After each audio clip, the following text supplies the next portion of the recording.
Well, hello there, boys and girls. Justice Strauss here. I just wanted to introduce chapters 3 and 4 of The Bad Beginning to you all. Remember, the Baudelaire orphans, they have just met Count Olaf. And he doesn't seem to be a very clean person or very polite. They noticed how dirty his house was on the outside and on the inside, and he seems to make no sense because he says that they need to wipe their feet and come into the house, even though the house is just as dirty as the outside. We are also going to see how this man treats the poor orphans, because maybe he just doesn't have much money or much time to clean. And sometimes people who don't clean are also good people.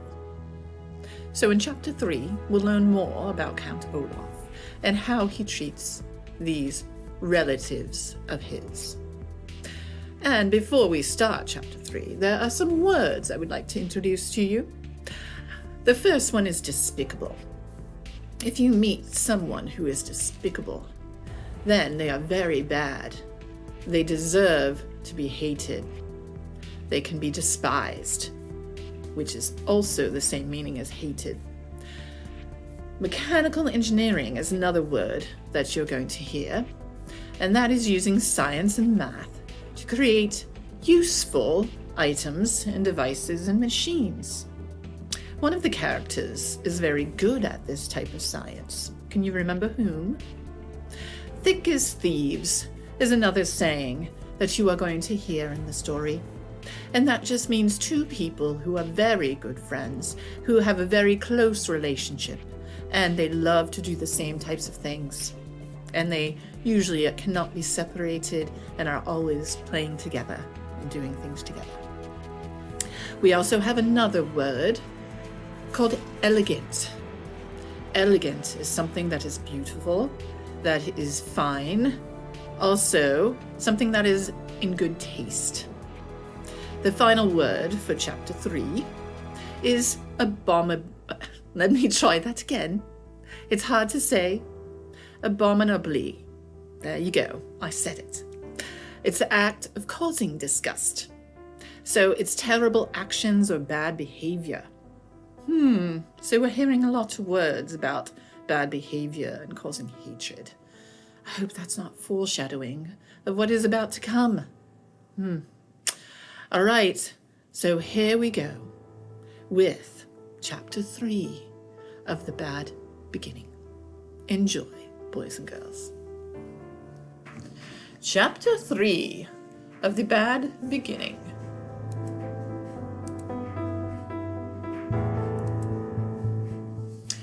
I don't know if you've ever noticed this, but first impressions are often entirely wrong. You can look at a painting for the first time, for example, and not like it at all. But after looking at it a little longer, you may find it very pleasing. The first time you try gorgonzola cheese, you may find it too strong, but when you are older, you may want to eat nothing but gorgonzola cheese. Klaus, when Sunny was born, did not like her at all, but by the time she was 6 weeks old, the two of them were as thick as thieves. Your original opinion on just about anything may change over time. I wish I could tell you that the Baudelaire's first impression of Count Olaf and his house were incorrect, as first impressions so often are. But these impressions, that Count Olaf was a horrible person and his house a depressing pigsty, were absolutely correct. During the first few days after the orphan's arrival at the Count's house, Violet, Klaus, and Sunny attempted to make themselves feel at home, but it was really no use. Even though Count Olaf's house was quite large, the three children were placed together in one filthy bedroom that had only one small bed in it. Violet and Klaus took turns sleeping in it, so that every other night one of them was in the bed and the other was sleeping on the hard wooden floor, and the bed's mattress was so lumpy it was difficult to say who was more uncomfortable. To make a bed for Sunny, Violet removed the dusty curtains from the curtain rod that hung over the bedroom's one window and bunched them together to form a sort of cushion, just big enough for her sister. However, without curtains over the cracked glass, the sun streamed through the window every morning, so the children woke up early and saw each day. Instead of a closet, there was a large cardboard box that had once held a refrigerator and would now hold the 3 children's clothes, all piled in a heap. Instead of toys, books, or other things to amuse the youngsters, Count Olaf had provided a small pile of rocks, and the only decoration on the peeling walls was a large and ugly painting of an eye, matching the one on Count Olaf's ankle and all over the house. But the children knew, as I'm sure you know, that the worst surroundings in the world can be tolerated if people in them are interesting and kind. Count Olaf was neither interesting nor kind. He was demanding, short-tempered, and bad-smelling. The only good things to be said for Count Olaf is that he wasn't around very often. When the children woke up and chose their clothing out of the refrigerator box, they would walk into the kitchen and find a list of instructions left for them by Count Olaf, who would not often appear until nighttime. Most of the day he spent out of the house or up in the high tower, where the children were forbidden to go. The instructions he left for them were usually difficult chores, such as repainting the back porch or repairing the windows, and instead of a signature, Count Olaf would draw an eye at the bottom of the note.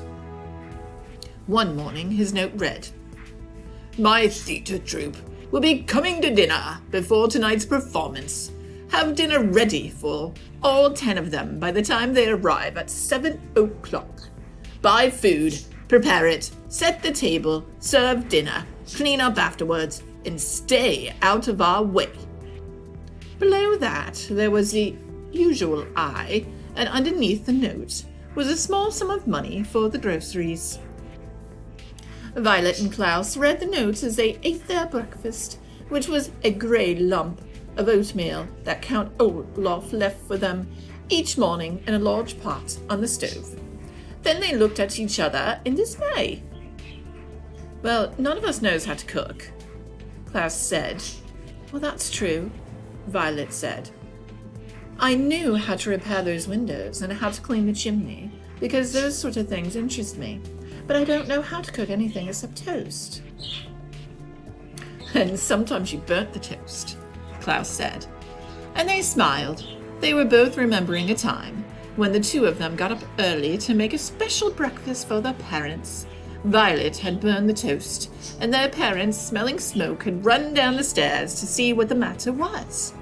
When they saw Violet and Klaus looking forlornly at pieces of pitch-black toast, they laughed, and then made pancakes for the whole family. "I wish they were here," Violet said. She did not have to explain. She was talking about their parents. They would never let us stay in this dreadful place.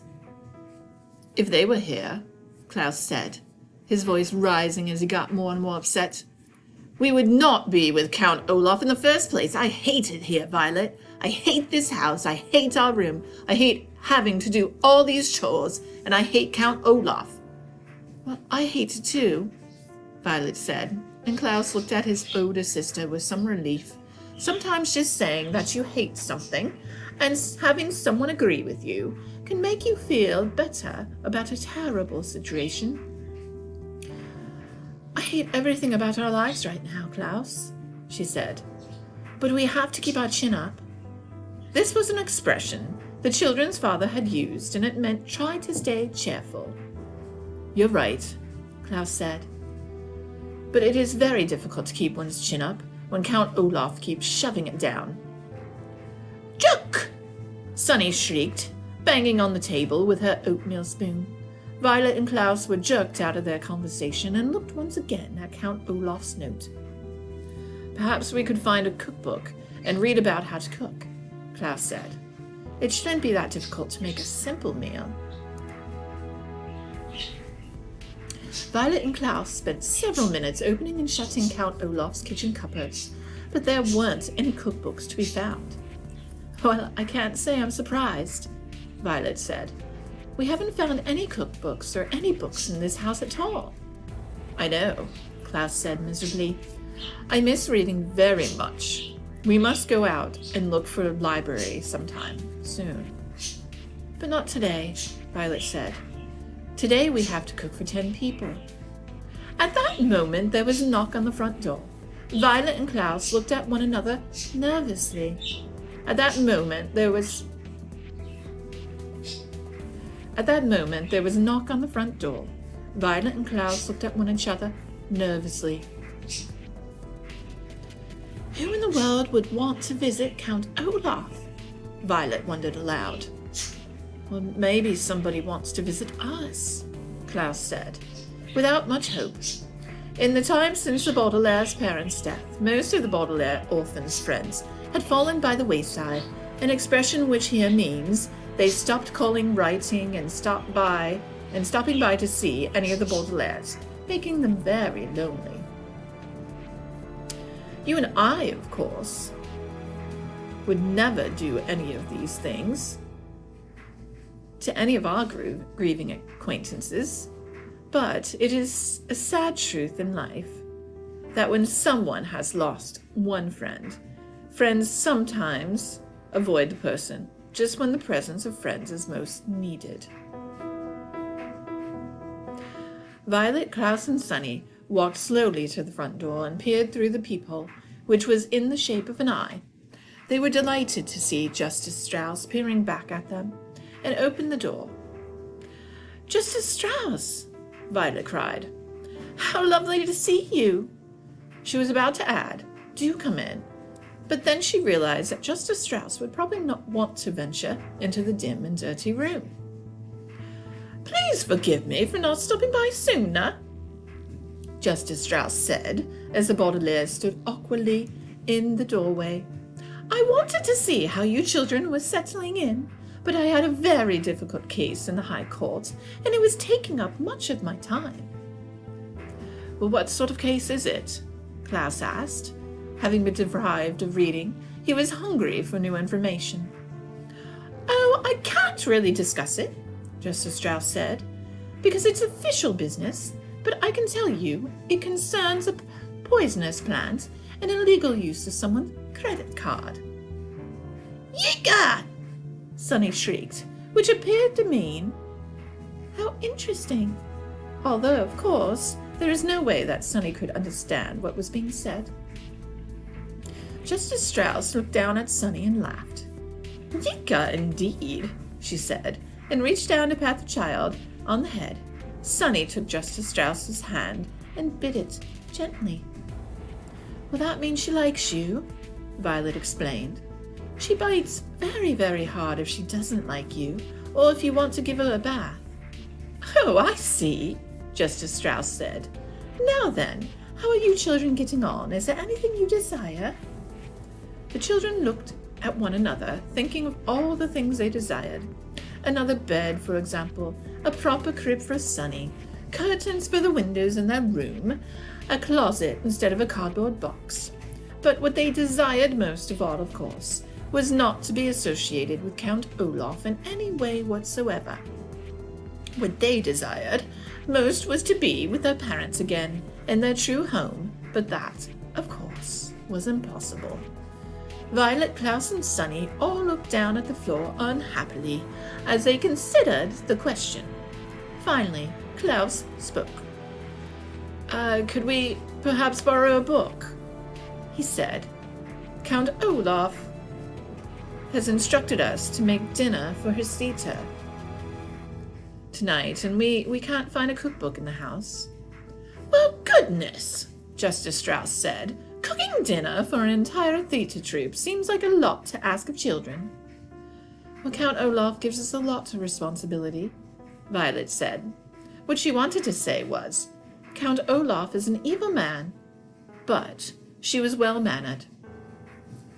Well, why don't you come next door to my house, Justice Strauss said, and find what pleases you. The youngsters agreed and followed Justice Strauss out the door and over to her well-kept house. She led them through an elegant hallway, smelling of flowers, and into an enormous room, and when they saw what was inside, they nearly fainted from delight, Klaus especially. The room was a library, not a public library, but a private library, that is, a large collection of books belonging to Justice Strauss. There were shelves and shelves of them on every wall, from the floor to the ceiling, and separate shelves and shelves of them in the middle of the room. The only place there weren't books was in the corner, where there were some large, comfortable-looking chairs and a wooden table with lamps hanging over them, perfect for reading. Although it was not as big as their parents' library, it was as cozy, and the Baudelaire children were thrilled. "My word," Violet said. "This is a wonderful library." "Well, thank you very much," Justice Strauss said. "I've been collecting books for years, and I'm very proud of my collection. As long as you keep them in good condition, you are welcome to use any of my books at any time. Now, the cookbooks are over here on the eastern wall. Shall we have a look at them?" "Yes," Violet said. "And then, if you don't mind, I should love to look at any of your books concerning mechanical engineering. Inventing things is a great interest of mine." "And I would like to look at books on wolves," Klaus said. "Recently, I have been fascinated by the subject of wild animals of the North Americas." "A book!" Sunny shrieked, which meant, "Please don't forget to pick out a picture book for me." Justice Strauss smiled. "It is a pleasure to see young people interested in books," she said. "But first, I think we'd better find a good recipe, don't you?" The children agreed, and for 30 minutes or so they perused several cookbooks that Justice Strauss recommended. To tell you the truth, the three orphans were so excited to be out of Count Olaf's house and in this pleasant library that they were a little distracted and unable to concentrate on cooking. But finally, Klaus found a dish that sounded delicious and easy to make. "Listen to this," he said. "Puttanesca. It's an Italian sauce for pasta. All we need to do is saute olives, capers, anchovies, garlic, chopped parsley, and tomatoes together in a pot, and prepare spaghetti to go with it." "Well, that sounds easy," Violet agreed, and the Baudelaire orphans looked at one another. Perhaps with the kind Justice Strauss in her library right next door, the children could prepare pleasant lives for themselves as easily as making puttanesca sauce for Count Olaf. Well, I'm back, boys and girls. Now, we saw in Chapter 3 that Count Olaf is very demanding. He also is not treating the children very well. Think about the things he is doing to them and not doing for them. That shows what kind of person he is. Also, we have some other words that are going to show up in Chapter 4 that you may need to kind of review the meaning of. Now, the first one is skittered. If something skitters, it's a light or quick gliding or skipping action. The next word is gazed. If someone is gazing at you, it can be good or it can be bad. It means to look at someone and stare for a while as you are thinking. And usually it's for a long time. Trifled is our next word, and that is to treat someone with very little respect and not caring about their feelings. To treat them lightly, meaning you don't care. Another word that we're going to hear is scraggly. That just means untidy, rough, uneven, something that is not taken care of, which is a lot of the things we've heard about in Count Olaf's life. We also have the word revolting. That is a word that's similar to despicable. It means disgusting behavior, horrible, or offensive behavior. The final word you're going to hear is comrades. A comrade is a friend, someone you're very close to, and usually you believe or act in the same way. So you believe the same things, you act with the same manners and behavior. Well, let's see how Violet, Klaus, and Sunny are doing in the next chapter. They are preparing a meal, I believe, for Count Olaf and his comrades. And Justice Strauss, myself, I have been very kind to them. They are such dear children. So I hope nothing terrible, horrible, or revolting happens to them. Let us find out and continue with Chapter 4 of The Bad Beginning. Chapter 4. The Baudelaire orphans copied the puttanesca recipe from the cookbook onto a piece of scrap paper, and Justice Strauss was kind enough to escort them to the market to buy the necessary ingredients. Count Olaf had not left them very much money, but the children were able to buy everything they needed. From a street vendor, they purchased olives after tasting several varieties and choosing their favorites. At a pasta store, they selected interestingly shaped noodles and asked the woman running to the store the proper amount for 13 people. The 10 people Count Olaf mentioned, and the 3 of them. Then, at the supermarket, they purchased garlic, which is a sharp, tasting bulbous plant, anchovies, which are small, salty fish, capers, which are flower buds of a small shrub and taste marvelous, and tomatoes, which are actually fruits, not vegetables, as most people believe. They thought it would be proper to serve dessert, and bought several envelopes of pudding mix. Perhaps the orphans thought, if they made a delicious meal, Count Olaf might be a bit kinder to them. "Thank you so much for helping us today," Violet said, as she and her siblings walked home with Justice Strauss. "I don't know what we would have done without you." "Well, you seem like very intelligent people," Justice Strauss said.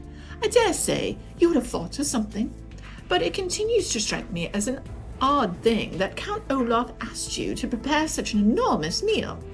Well, here we are. I must go inside and put my own groceries away. I hope you children will come over soon and borrow books from my library." "Tomorrow?" Klaus said quickly. "Could we come over tomorrow?" "Well, I don't see why not," Justice Strauss said, smiling. "I can't tell you how much we appreciate this," Violet said carefully.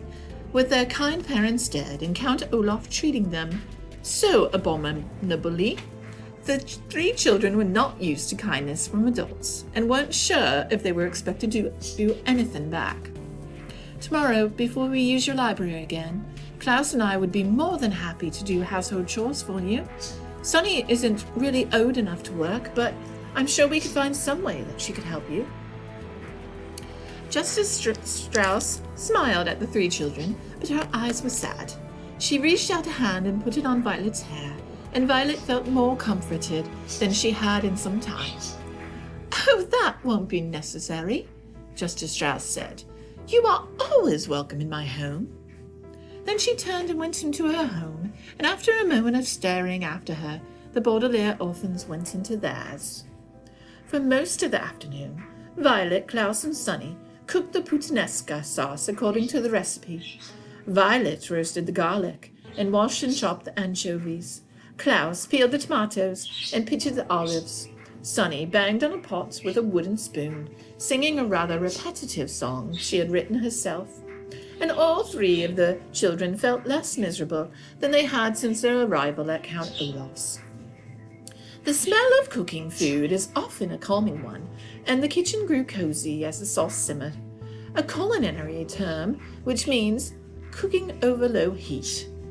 The 3 orphans spoke of pleasant memories of their parents and about Justice Strauss, who they agreed was wonderful as a neighbor and in whose library they planned to spend a great deal of time. As they talked, they mixed and tasted the chocolate pudding. Just as they were placing the pudding in the refrigerator to cool, Violet, Klaus, and Sunny heard a loud booming as the front door was flung open, and I'm sure I don't have to tell you who was home. "Orphans!" Count Olaf called out in his scratchy voice. "Where are you, orphans?" "In the kitchen, Count Olaf," Klaus called. "We're just finishing dinner." "You'd better be," Count Olaf said, and he strode into the kitchen. He gazed at all three Baudelaire children with his shiny, shiny eyes. "My troop is right behind me, and they are very hungry. Where is the roast beef?" "We didn't make roast beef," Violet said. "We made puttanesca sauce." "What?" Count Olaf asked. "No roast beef?" "You didn't tell us you wanted roast beef," Klaus said. Count Olaf slid toward the children so that he looked even taller than he was. His eyes grew even brighter, and his one eyebrow raised in anger. "In agreeing to adopt you," he said, I become your father, and as your father, I am not someone to be trifled with. I demand that you serve a roast beef to myself and my guests." "Well, we don't have any," Violet cried. "We made puttanesca sauce."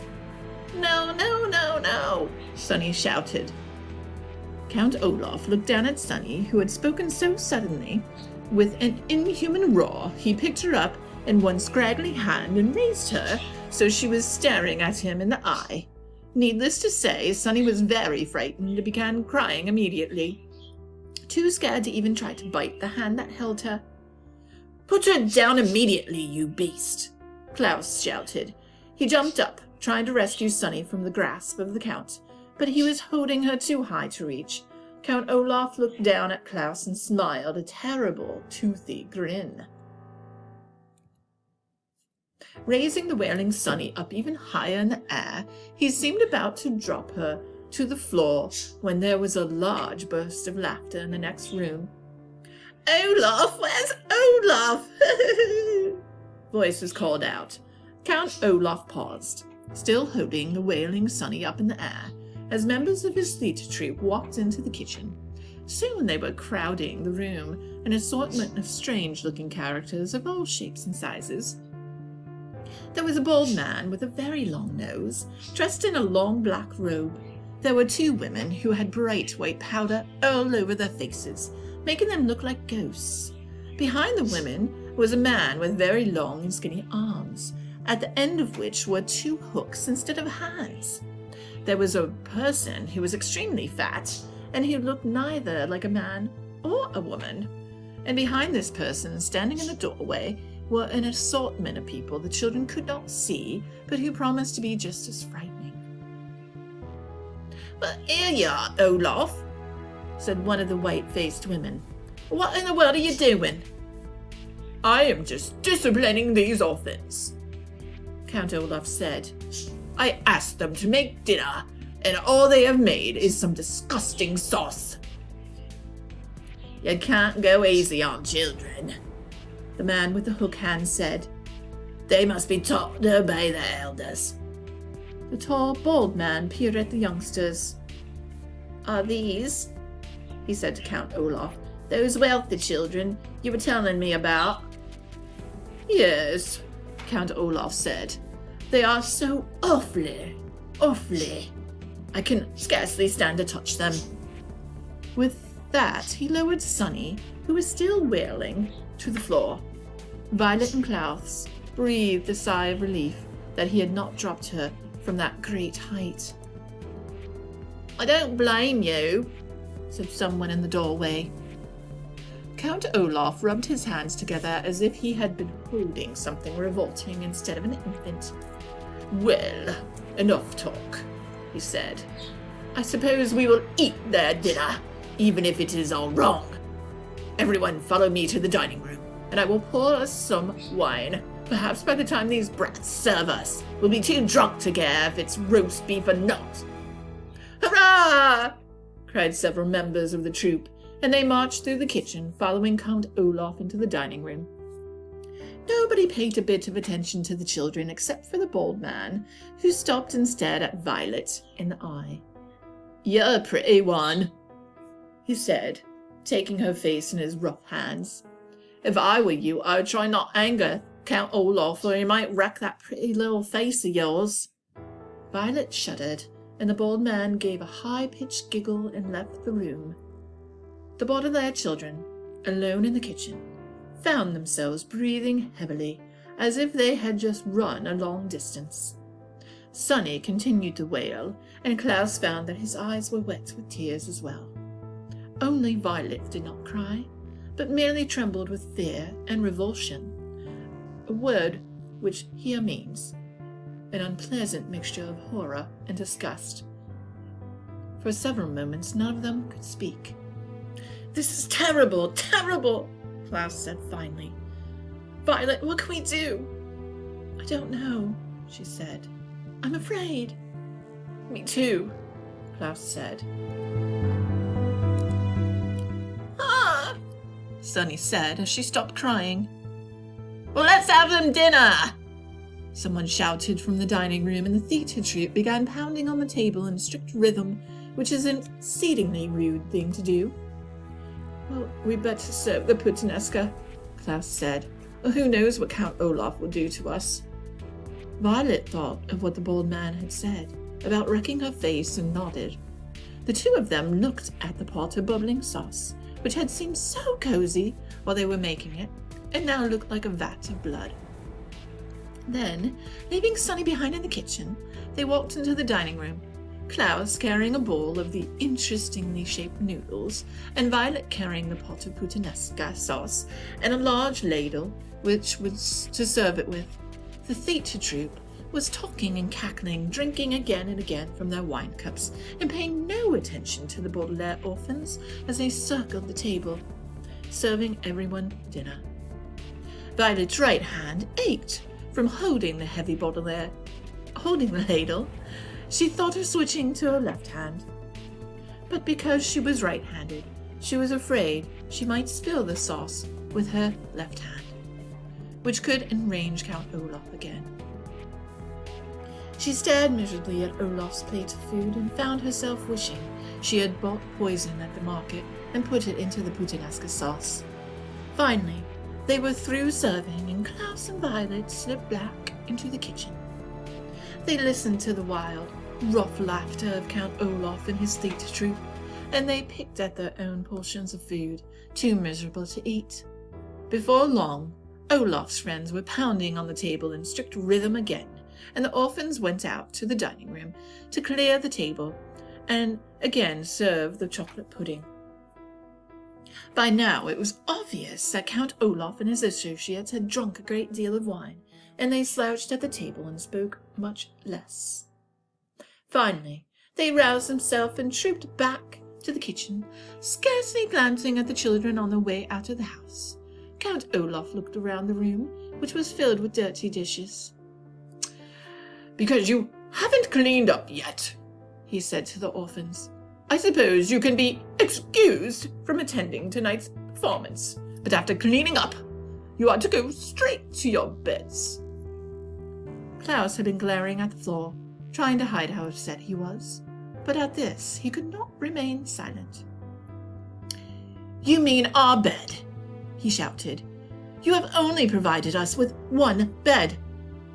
Members of the theatre troupe stopped in their tracks at this outburst and glanced from Klaus to Olaf to see what would happen next.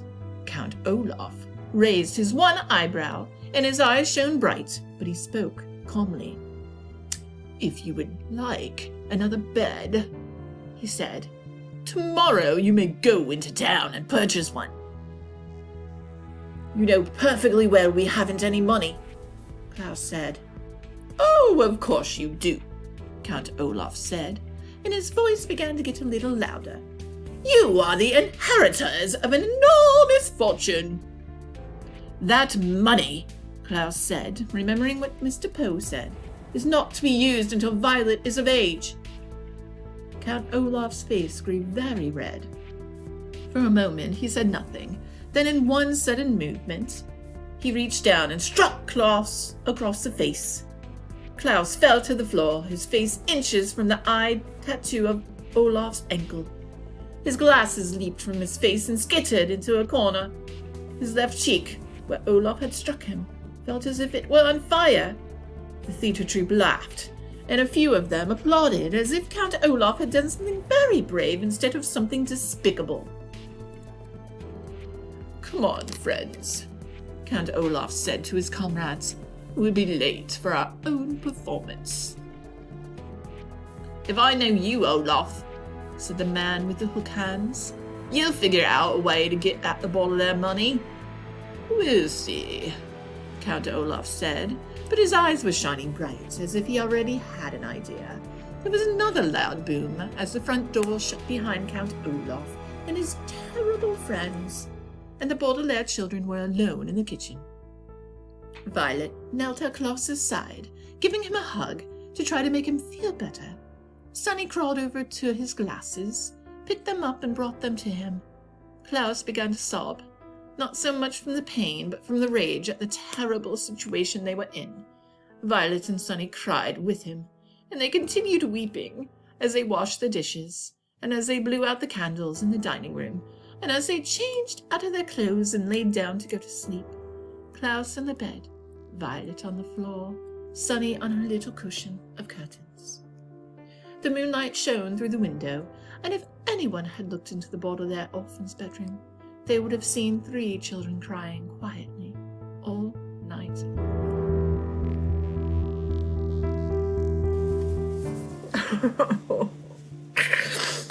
The poor Baudelaire orphans. So we have found out that Count Olaf, he is despicable, abominable, revolting. His behavior is just horrible. We also found that he is raggedy, scraggly, and he trifles with everyone, except for those hideous actors that he hangs out with. I guess you would call them his comrades. Poor Violet, Klaus, and Sonny. They need to stay thick as thieves in order to escape and survive his treatment. If you were in this type of situation, what would you do? Give advice to Violet, Klaus, and Sonny, especially if you have not read the books before or seen any of the movies or the series. Remember, the book tells the truth as the author intended it. Though this is a fiction story, it is the way the author wanted it in the book. We will continue next week with chapters 5 and 6 to see how Violet, Klaus, and Sonny deal with this horrible Count Olaf. Maybe Justice Strauss, maybe I can help save them. Maybe Mr. Poe can help save them. We shall see, though, next week. If you wish, you may go to Schoology, and there are some questions and some discussions that you can participate in. And your librarian, Miss Bell, will be happy to hear from you. You may also comment at the bottom of the screen where the video is posted.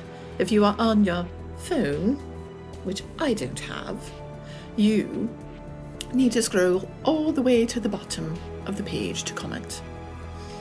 Boys and girls, please stay safe and healthy. Avoid fiends like Count Olaf. And if you come into contact with them, please report them, because those types of people should not be allowed. Now, I will see you next week. From your lovely friend, Justice Strauss.